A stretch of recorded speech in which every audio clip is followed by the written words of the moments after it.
कहानी की शुरुआत में हमें बैंकॉक का एक स्कूल दिखाया जाता है जिसका नाम पंटाना विटाया है। ये बैंकॉक का सबसे ज्यादा स्ट्रिक्ट स्कूल है। लोगों का कहना है कि ढीठ से ढीठ और बिगड़े हुए स्टूडेंट्स भी इस स्कूल में आकर सुधर गए। इस स्कूल में टोटल 427 रूल्स हैं जो हमेशा फॉलो करने होते हैं। ये रूल्स इतने ज्यादा हैं कि इन पर पूरी एक बुक लिख दी गई है और जो भी इन रूल्स को तोड़ेगा, चाहे वो गलती से ही सही, तो उसको सख्त से सख्त सजा दी जाएगी। इसी वजह से स्टूडेंट्स स्कूल में बहुत ज्यादा डर कर रहते हैं और बस पपेट्स की तरह रूल्स को फॉलो करते रहते हैं। और अगर हम टीचर्स की बात करें तो वो बहुत ज्यादा बेदिल, सख्त और क्रूल हैं। टीचर्स को स्टूडेंट्स पर जुल्म करना बहुत पसंद है और इसी वजह से स्कूल ने अपना चार्म खो दिया है और अभी ये स्कूल बेरंग यानी कि ब्लैक एंड व्हाइट हो चुका है। स्कूल के अंदर कोई भी कलरफुल चीज लाना रूल के खिलाफ है और सिर्फ प्रिंसिपल ही यहाँ पर कलरफुल ड्रेस पहन सकता है। अब एक न्यू स्टूडेंट इस स्कूल में आती है जिसका नाम नैनो है। नैनो बहुत ज्यादा चीयरफुल लड़की है जिसे मौज मस्ती करना बहुत पसंद है, पर जैसे ही वो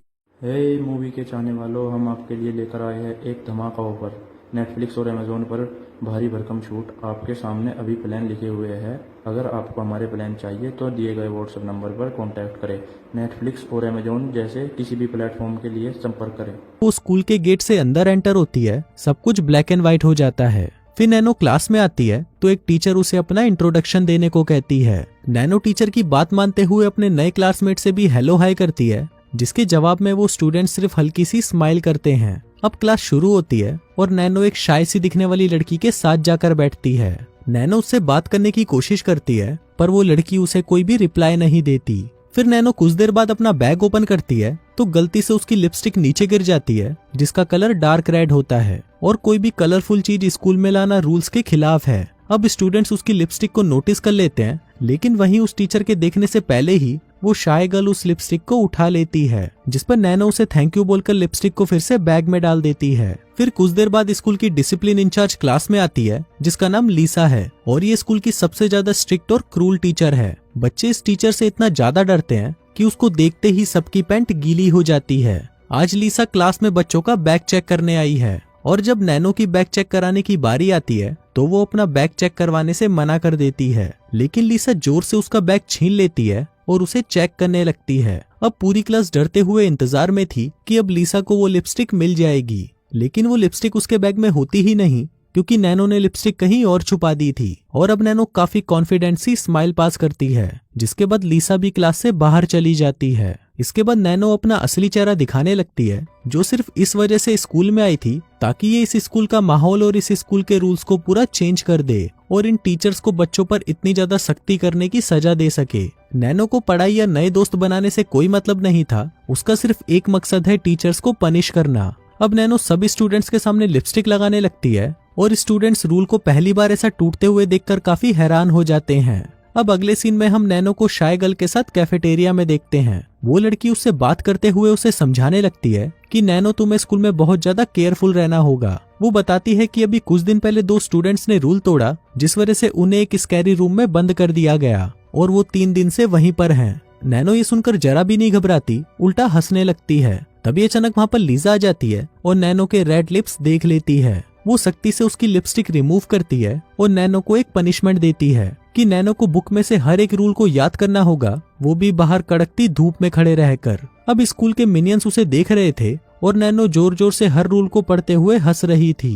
नैनो को ऐसा बर्ताव करते हुए काफी स्टूडेंट्स और टीचर देख रहे थे। तभी लीजा वहाँ आती है और नैनो तभी उसके सामने एक लाइटर से रूल बुक को जला देती है। स्टूडेंट्स अब नैनो को पागल समझने लगते हैं, पर तभी नैनो कहती है कि बुक में ऐसा कोई रूल नहीं है जो कहता हो कि तुम इस बुक को जला नहीं सकते। अब नैनो को स्कैरी रूम में ले जाया जाता है और उसके पास 2 स्पीकर रखे जाते हैं और इन स्पीकर्स में ऊंची आवाज में बुक के सारे रूल्स प्ले हो रहे थे। अब इतनी ऊंची आवाज में भी नैनो वहाँ पर मजे से बैठी थी और हंसते हुए एंजॉय कर रही थी। फिर अगले दिन नैनो क्लास में वापस आ जाती है और उसने अपने बालों पर ग्रीन रिबन पहने हुए थे और ये ग्रीन रिबन स्कूल में डिसओबे का साइन शो करते हैं। अब उसके क्लासमेट्स उसे इतनी जल्दी वापस क्लास में देखकर बहुत हैरान थे। तभी नैनो उनको बताती है कि उसने सभी 427 रूल्स याद कर लिए हैं और वो कहती है कि स्कैरी रूम जरा भी डरावना नहीं था और अगर हम सभी स्टूडेंट्स मिलकर रूल्स तोड़ें तो हम यहाँ पर पार्टी कर सकते हैं। अब क्लासमेट्स उसकी बातों को बड़े ध्यान से सुन रहे थे, तभी वहाँ पर लीजा आ जाती है और वो नैनो को यहाँ पर देखकर काफी ज्यादा शॉक्ड हो जाती है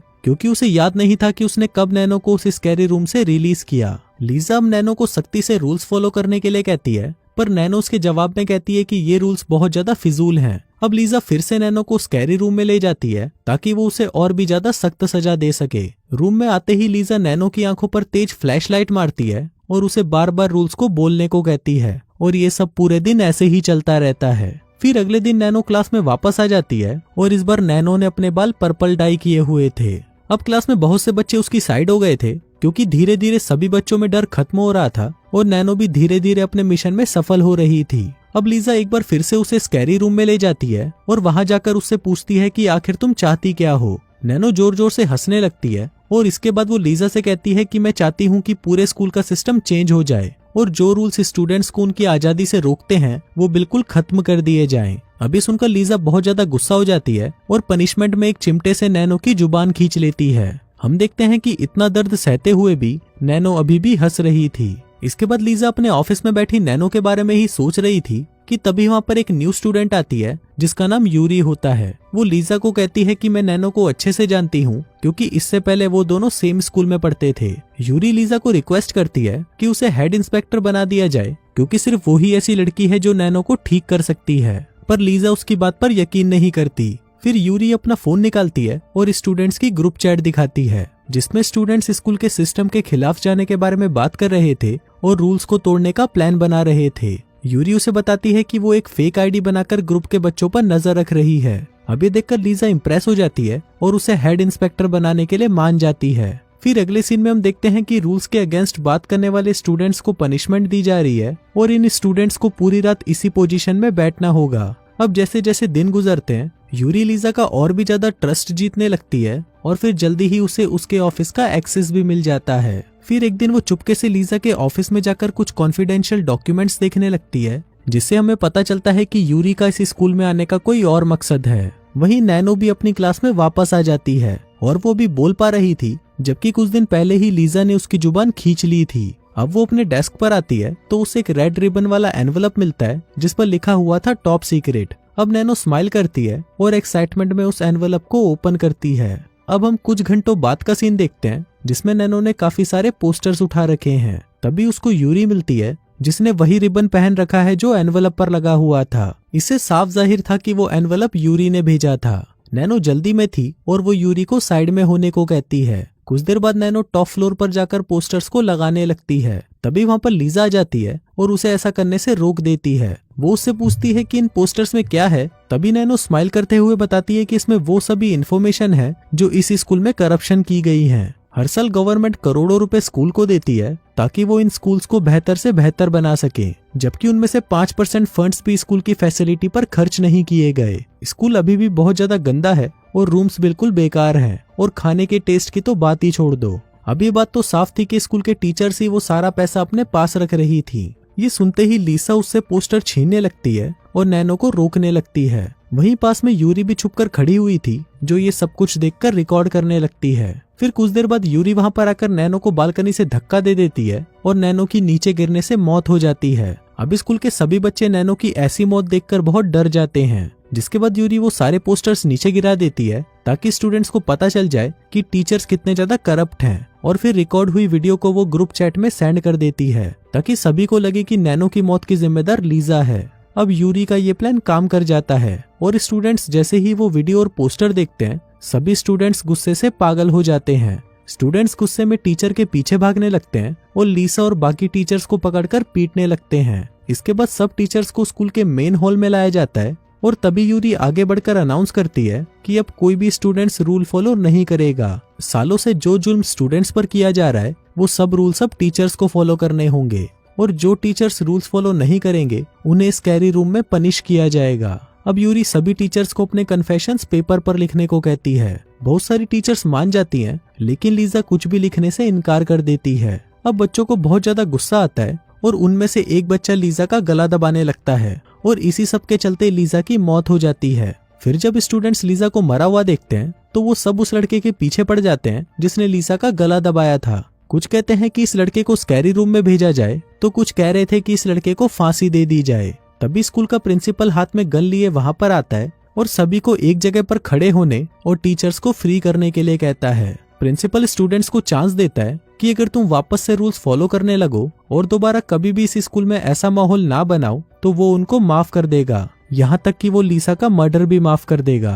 अब कुछ स्टूडेंट्स उससे डरते हुए उससे माफी मांगने लगते हैं, पर उनमें से कुछ स्टूडेंट्स अभी भी खामोश थे, जिनमें एक यूरी भी थी। फिर जिन स्टूडेंट्स ने प्रिंसिपल की बात नहीं मानी वो उनको एक जगह पर खड़ा करता है ताकि वो उनको सजा दे सके। सबसे पहले वो यूरी को बुलाता है क्योंकि उसी ने ही ये सब शुरू किया था। अब प्रिंसिपल एक तलवार उठाता है ताकि वो यूरी का सर काट सके, लेकिन तभी वहाँ पर नैनो आ जाती है जिसके कपड़ों पर खून लगा हुआ था। इसके साथ ही उसके 3 और वर्जन्स भी नजर आते हैं, जिनमें से एक की जुबान कटी हुई थी, एक ने ग्रीन रिबन पहन रखा था और आखिरी वाली नैनो फ्रेश स्टूडेंट थी।